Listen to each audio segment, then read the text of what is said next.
Assalamualaikum warahmatullahi wabarakatuh. Bertemu lagi dengan Bu Saidah di pembelajaran matematika.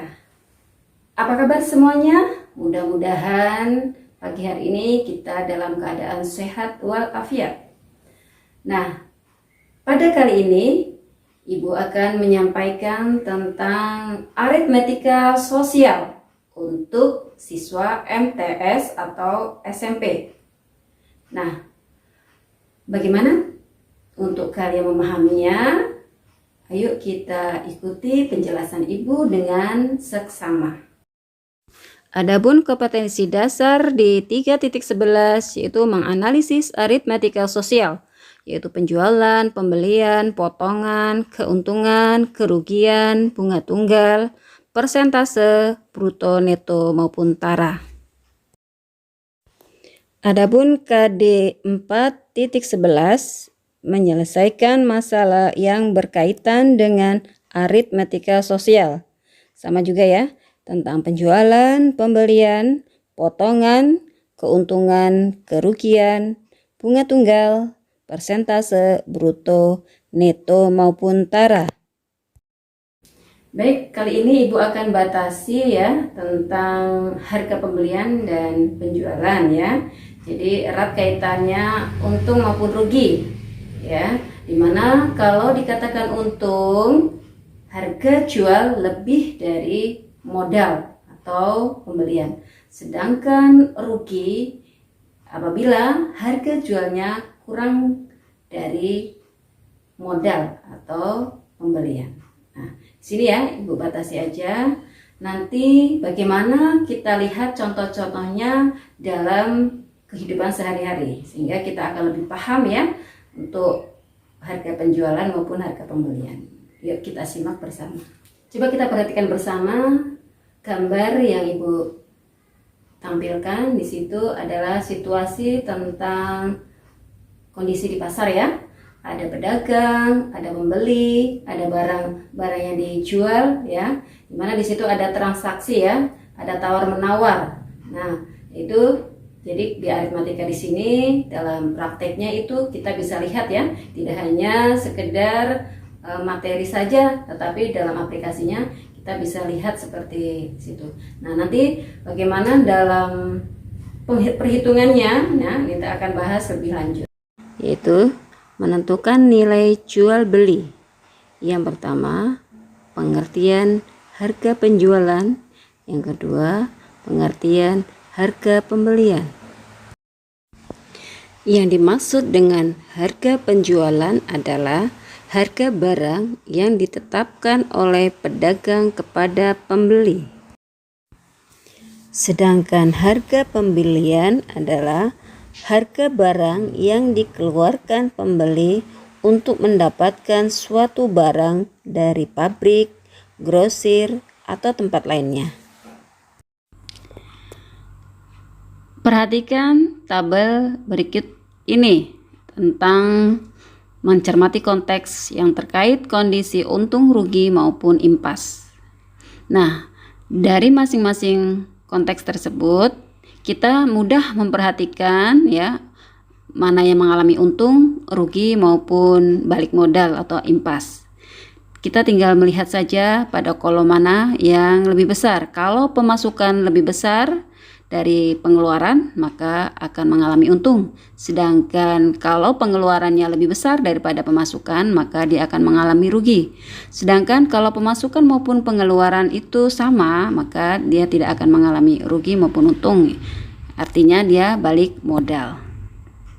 Jadi yang mengalami keuntungan adalah Pak Subur tukang bubur ayam, sedangkan yang mengalami kerugian adalah Pak Soso tukang bakso, dan Pak Sarto tukang sate, dia balik modal ya, tidak mengalami untung maupun rugi. Perhatikan, harga jual sama dengan harga beli ditambah untung, atau harga jual sama dengan harga beli dikurang rugi. Kemudian harga beli sama dengan harga jual dikurang untung, atau harga beli sama dengan harga jual ditambah rugi. Baik, perhatikan contoh yang sederhana. Pertama, satu lusin pensil dibeli dengan harga Rp18.000. Jika kemudian pensil dijual kembali dengan harga Rp2.000 per batang, maka besar untung yang diperoleh seluruhnya adalah... Baik, sekarang kita perhatikan pembahasannya. Tadi harga pembelian itu adalah 18.000 satu lusin. Per batangnya adalah 2.000. Jadi kita tentukan dulu harga jual seluruhnya adalah Rp2.000 dikali satu lusin, karena satu lusin adalah 12, berarti dikali 12 sama dengan Rp24.000.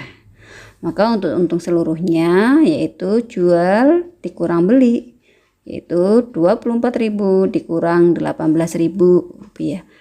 Maka hasilnya adalah Rp6.000 untung seluruhnya. Selanjutnya untuk contoh soal yang kedua, seorang pedagang membeli 24 kilo jeruk seharga Rp150.000. Setengahnya ia jual dengan harga Rp9.000 per kilo, sepertiganya ia jual dengan harga Rp7.500 per kilo, dan sisanya ia jual dengan harga Rp6.000 per kilo. Pertanyaannya, jika seluruh jeruk terjual habis, maka kejadian yang akan dialami pedagang adalah untung atau rugi. Baik, kita perhatikan pembahasannya. Harga jual untuk penjualan yang pertama yaitu setengah dari 24 kilo dihargai Rp9.000, maka hasilnya adalah Rp108.000. Kemudian untuk penjualan yang kedua yaitu sepertiga dari 24 kilo dijual dengan harga Rp7.500, ya. Hasilnya adalah Rp60.000. Nah, sisanya 24 dikurang 12 dikurang 8. Jadi 12 itu dari mana? Tadi setengah dari 24 itu adalah 12 kilo. Dan sepertiga dari 24 itu adalah 8 kilo. Maka 24 dikurang 12 dikurang 8 sama dengan 4 kilo. Nah, sisanya tadi penjualan yang ketiga adalah dikali dengan harga 6.000. Jadi 4 kilo dikali 6.000 sama dengan 24.000. Maka total seluruhnya 108.000 ditambah 60.000 ditambah 24.000. Total penjualan seluruhnya adalah Rp192.000. Apakah sudah paham semuanya tentang harga pembelian dan harga penjualan? Baik, kalau sudah paham, mari kita sama-sama simpulkan bahwa di dalam harga pembelian atau biasa dikenal dengan harga beli, itu adalah harga yang disepakati untuk membeli suatu barang, yakni sejumlah uang yang dikeluarkan untuk membeli atau memperoleh suatu barang. Ya, itu tentang harga beli atau harga pembelian. Sedangkan harga penjualan atau biasa dikenal dengan harga jual itu adalah sejumlah uang yang diterima sebagai pengganti dari barang yang dijual. Gitu ya. Itu tentang harga jual. Nah, erat kaitannya berarti untung maupun rugi. Nah, dikatakan untung biasanya juga disebut dengan keuntungan atau laba, bahwa bila harga jual lebih tinggi dari harga beli, sehingga besarnya untung dalam rupiah itu sama dengan selisih antara harga jual dan harga beli. Begitu pula berlaku sebaliknya tentang rugi. Itu kalau dalam rupiah yaitu antara selisih harga pembelian dengan harga penjualan.